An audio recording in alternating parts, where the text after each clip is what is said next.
네가 거기서 더 나아가서 다볼 상수리 나무에 이르면 거기서 하나님을 배우려고 베델로 올라가는 세 사람을 만나리니 한 사람은 염소 새끼 셋을 이끌었고 한 사람은 떡 세 덩이를 가졌고 한 사람은 포도주 한 가죽 부대를 가진 자라.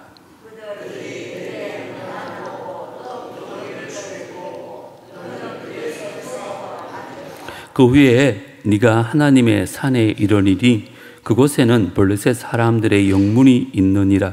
네가 그리로 가서 그 성읍으로 들어갈 때에 선지자의 무리가 산당에서부터 비파와 소고와 저와 수금을 앞세우고 예언하며 내려오는 것을 만날 것이요.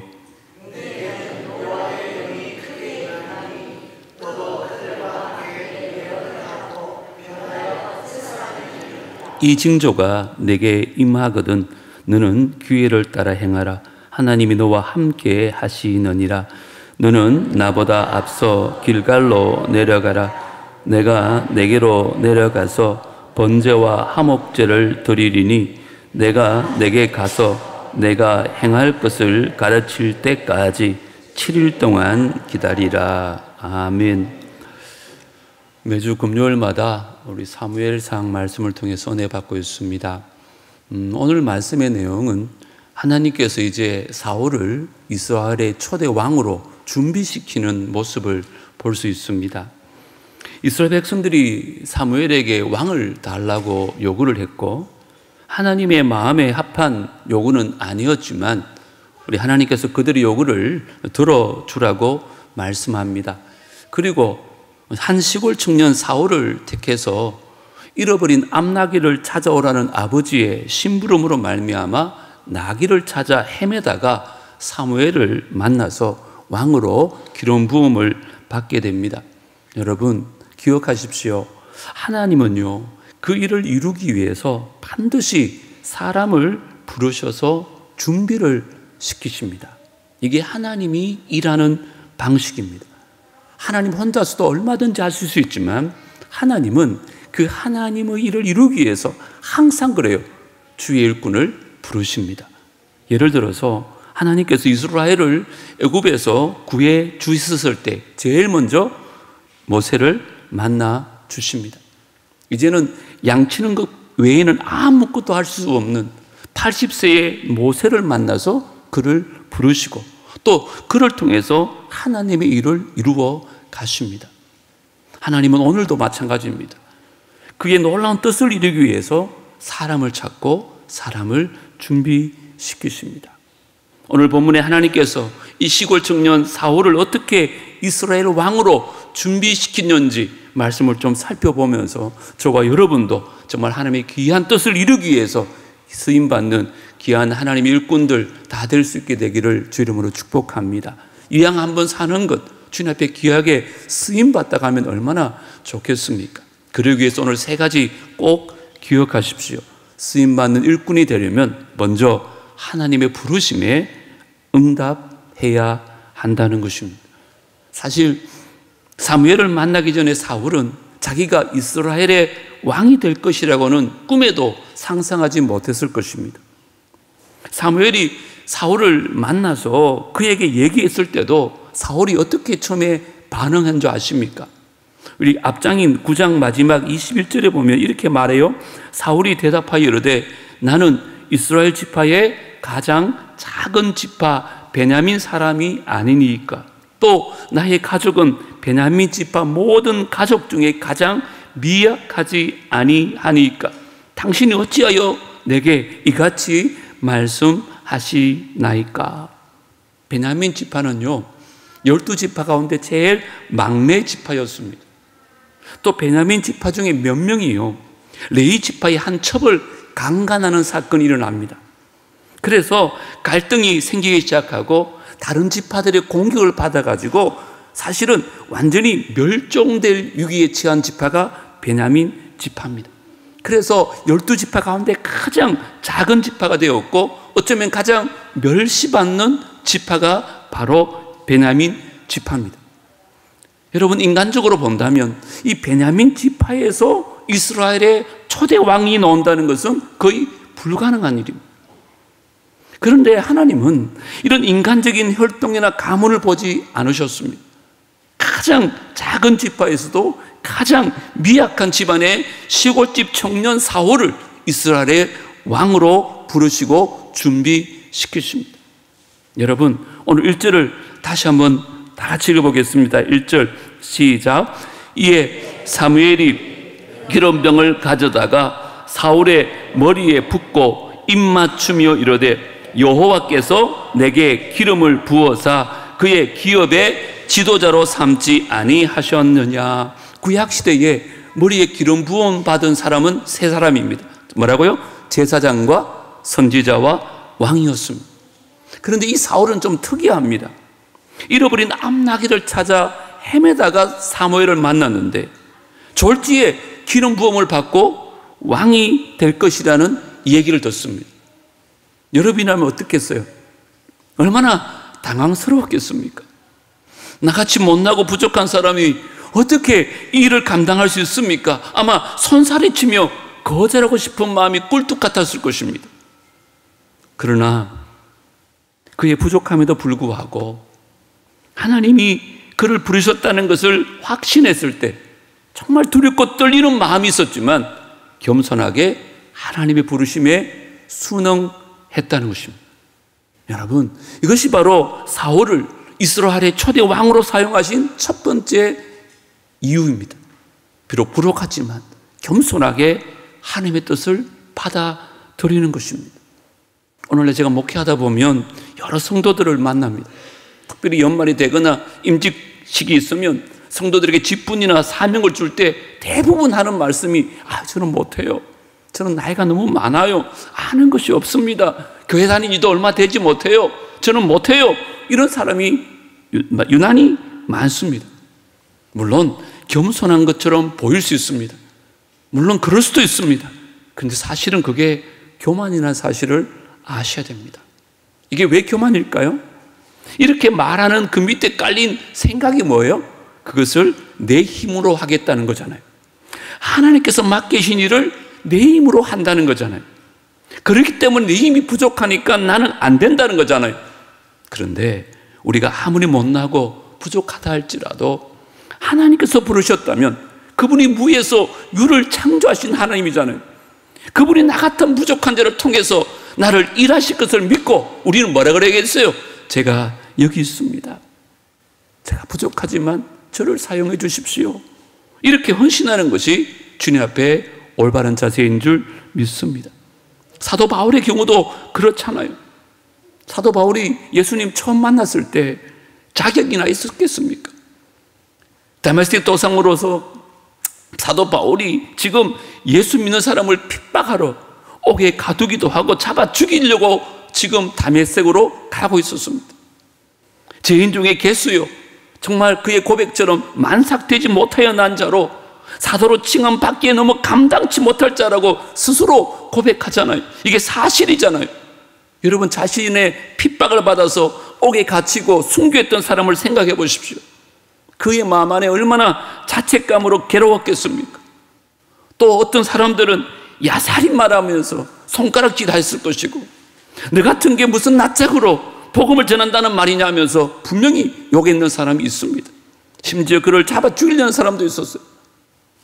그런데 하나님이 그를 부르셨을 때 바울이 뭐라고 응답합니까? 고린도전서에 이렇게 말합니다. 나는 사도 중에 가장 작은 자라. 자격이 없다는 말이에요.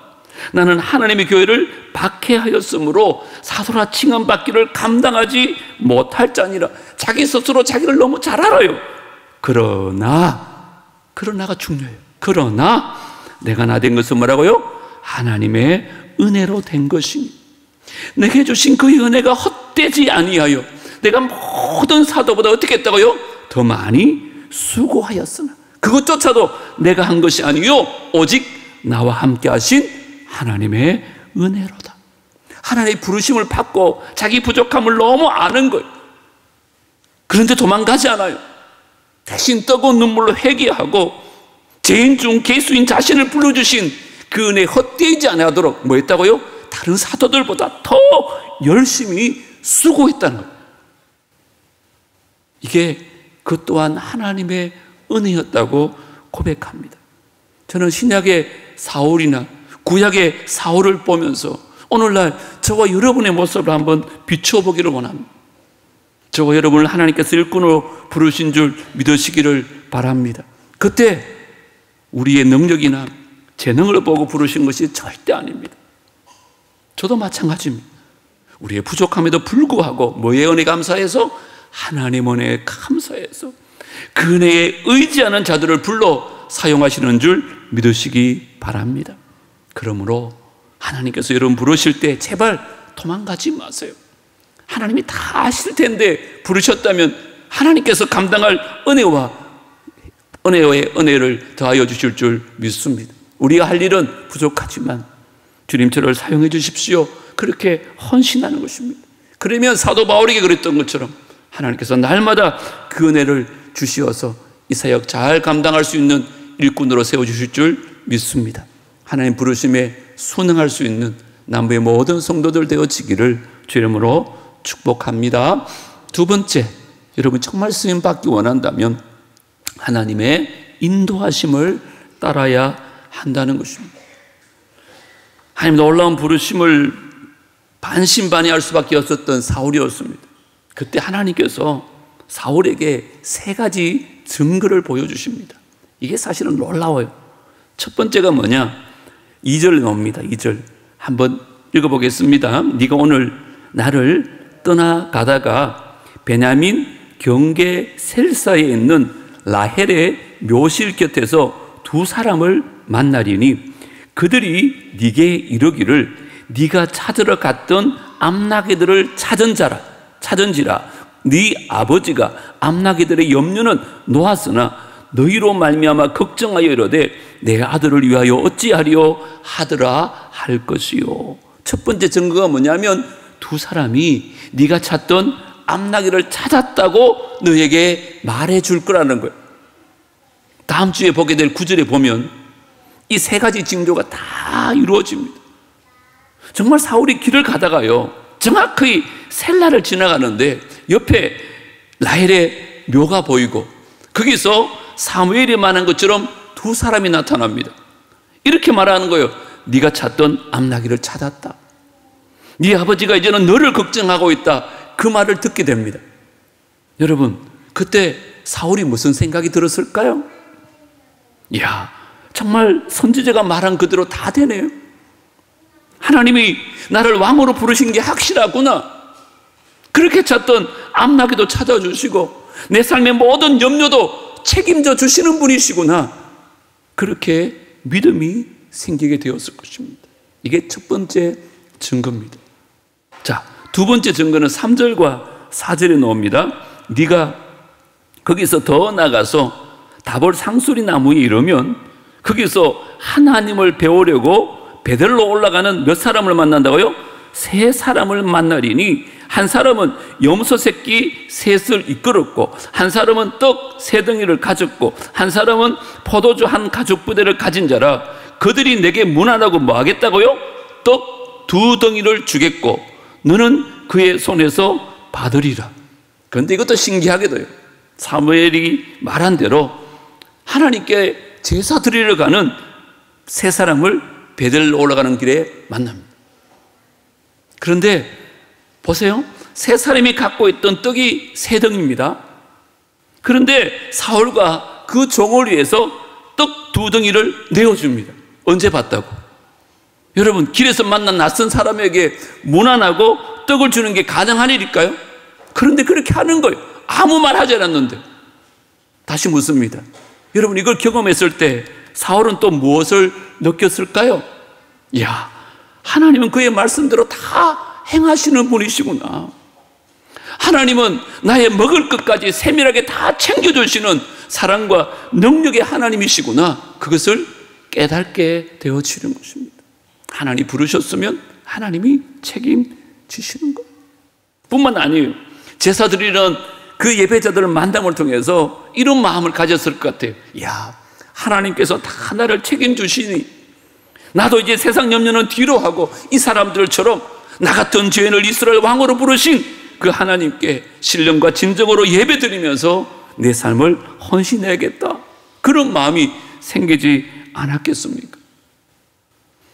그런데 많은 사람들은 하나님의 부르심을 알면서도 세상적인 걱정 때문에 그 부르심에 응답하지 못할 때가 참 많이 있습니다. 제가 시립합창단을 관두고 찬미 사역교단에 전임으로 부르심을 받았을 때입니다. 그때 당시에 찬미에서 월급으로 10만 원을 주겠다고 말했습니다. 그것도 한 번도 받아본 적이 없지만 이미 예찬이도 태어난 상태라 그걸 가지고 도저히 먹고 살 수도 없었어요. 그래서 아내에게 제가 물어봤습니다. 여보, 내가 찬미 전임하면 월 10만 원밖에 못 준대. 어떡하지? 그랬더니 아내가 뭐라고 대답했을까요? 걱정 마. 난 괜찮아. 그때 저를 오빠라 그랬는데 오빠 하고 싶은 대로 하라고. 그 다음 말이 저에게 얼마나 힘이 된 줄 몰라요. 하나님께서 부르셨으면 하나님께서 책임지시겠지. 월 10만 원 갖고 세 식구가 살아야 되는데 하나님께서 부르셨으면 하나님께서 책임지시겠지. 그때 제게 주신 말씀이 마태복음 6장 30절이에요. 오늘 이따가 내일 아궁이에 던져지는 덜풀도 하나님이 이렇게 입히시거든. 하물며 너희일까 보냐.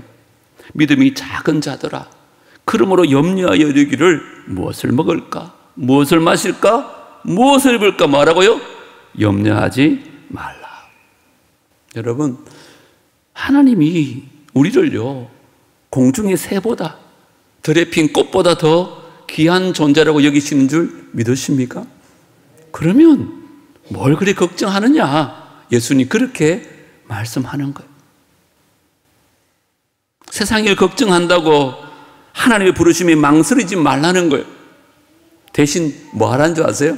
33절 다 같이 한번 읽어보겠습니다. 시작. 그런즉 너희는 먼저 그의 나라와 그의 의를 구하라. 그리하면 이 모든 것을 너희에게 더하시리라. 할렐루야. 우리가요 주님 부르심에 그 뜻을 이루기 위해서 집중하면 하나님께서 우리의 모든 필요를 채워주신다는 거예요.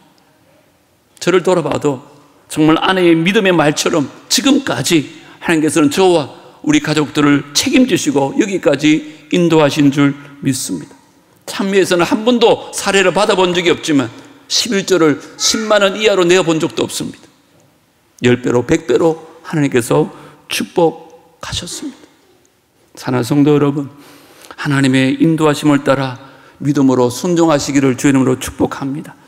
정말 살아계신 하나님의 위대한 능력과 그 자상한 공급을 체험하게 될 것이고 주님 앞에 귀하게 쓰임받는 인생이 되어질 줄 믿습니다.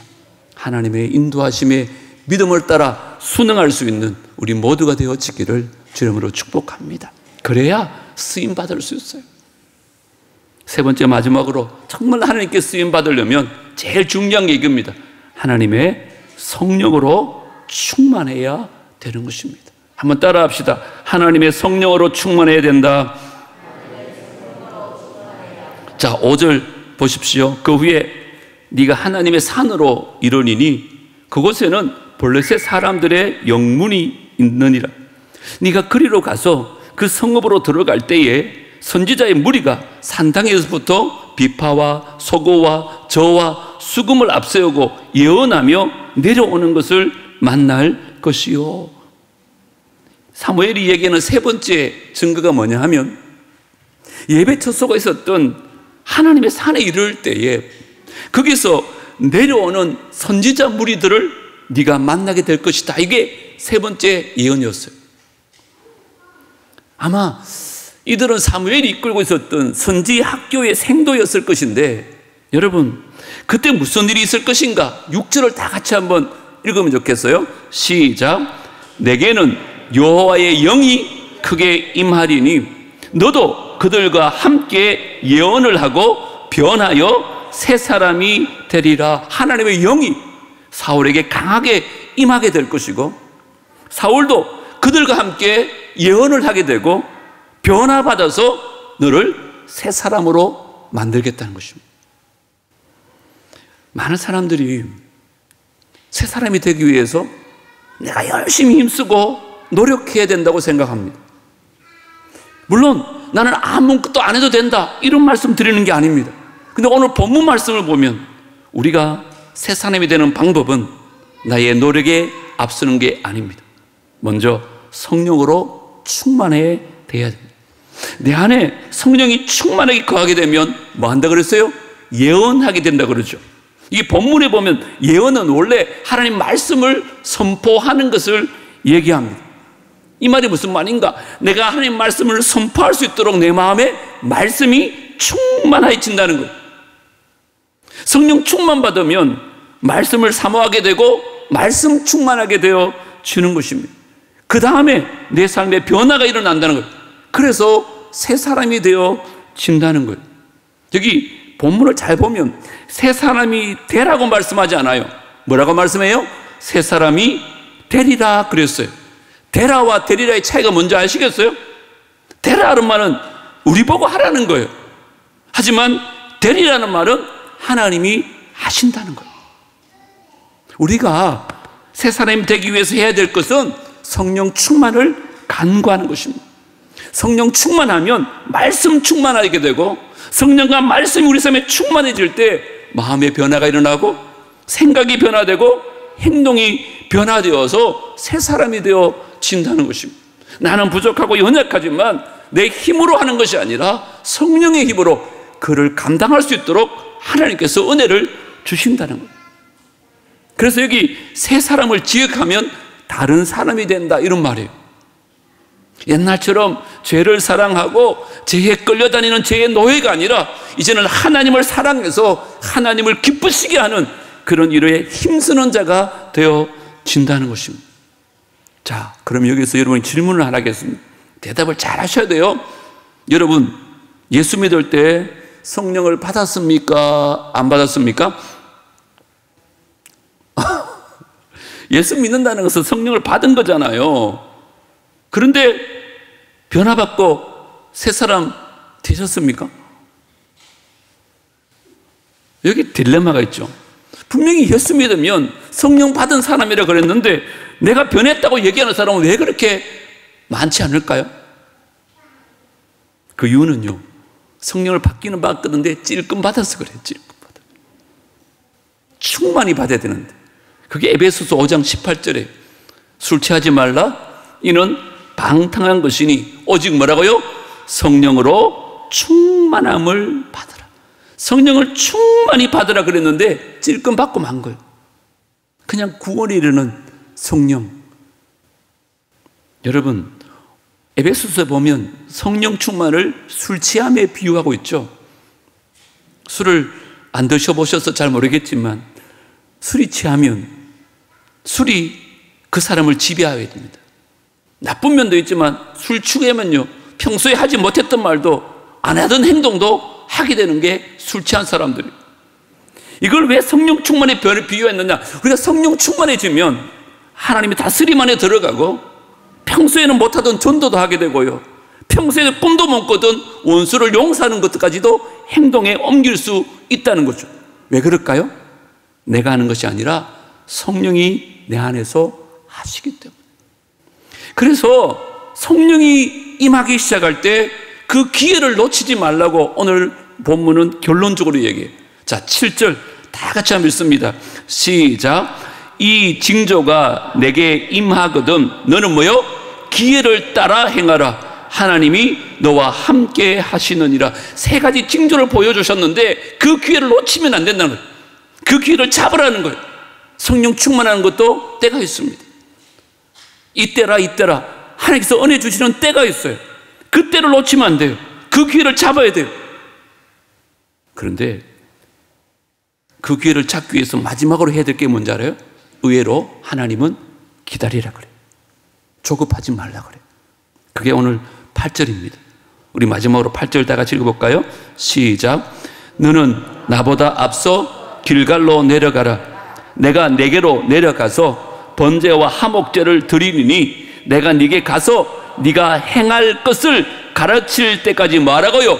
7일 동안 기다리라. 성령 충만히 받고 나서 하나님께서 7일 동안 기다리라. 여러분, 예수님께서 제자들을 3년 동안 훈련시키셨어요.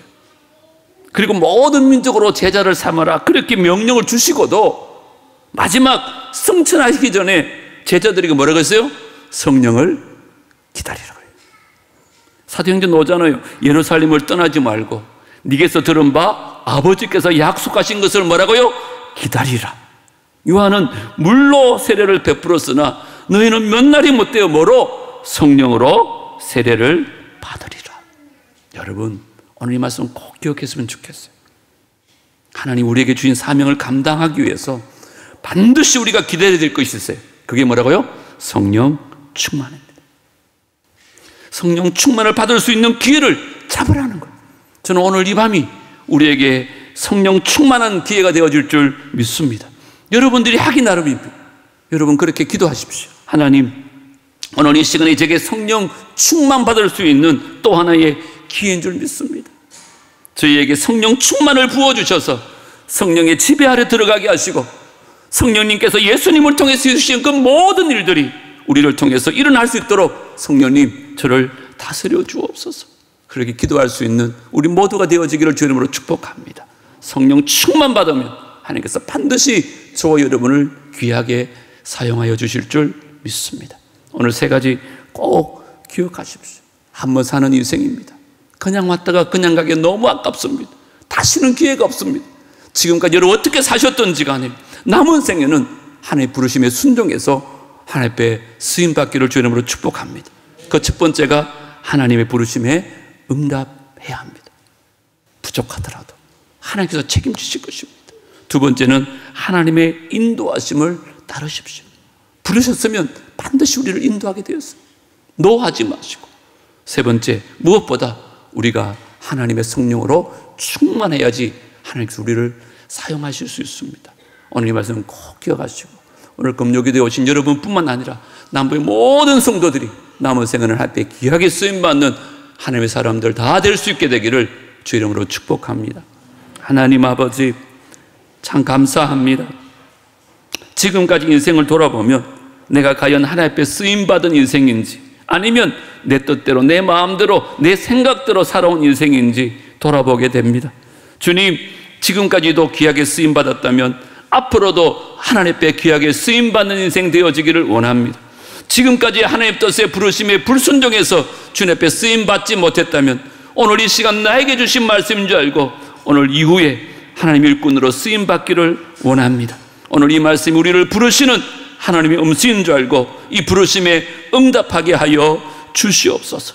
내 힘으로 안 되지만 내 능력으로 안 되지만 주님이 부르셨으면 분명히 우리를 인도하여 주실 줄 믿습니다.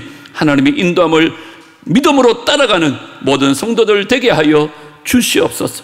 그곳에 하나님의 성령이 충만히 임하게 하여 주시옵소서. 우리 힘으로 감당하는 것이 아니라 주의 주신 성령의 힘으로 감당할 수 있는 하나님의 사람들 되게 하여 주옵소서. 이제 함께 찬양하며 기도하기를 원합니다. 특별히 하나님 주의 성령으로 오늘 이 밤에 우리를 충만케 역사하여 주시어서 성령 충만 받고 돌아가는 귀한 밤 될 수 있도록 축복하여 주시옵소서. 예수님 이름으로 기도드리옵나이다. 아멘.